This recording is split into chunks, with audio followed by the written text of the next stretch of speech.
காண்போரை எல்லாம் கண் கலங்க வைத்த காணொளி இந்த காணொளி. ஏவிஎம் சரவணன் அவர்களுடைய மறைவுக்கு அவருக்கு நேரில் சென்று இறுதி அஞ்சலி செலுத்தினார் பழம்பெரும் நடிகை காஞ்சனா அவர்கள். ஒரு காலத்துல சவுத் இந்தியன் சினிமால கொடி கட்டி பறந்த ஒரு நடிகை.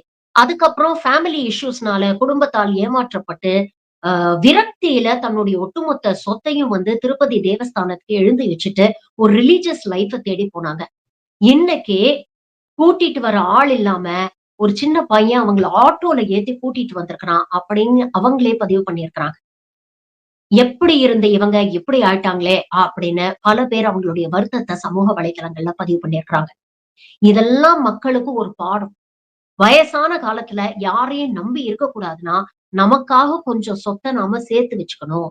குடும்பத்துல இருக்கிறவங்க பாத்துப்பாங்க அப்படிங்கிற நம்பிக்கையில அசால்ட்டா இருந்துராதீங்க. வயசான காலத்துக்கு உங்களுக்கு தேவையான விஷயங்கள இப்பவே சேர்த்து வைக்க ஆரம்பிங்க.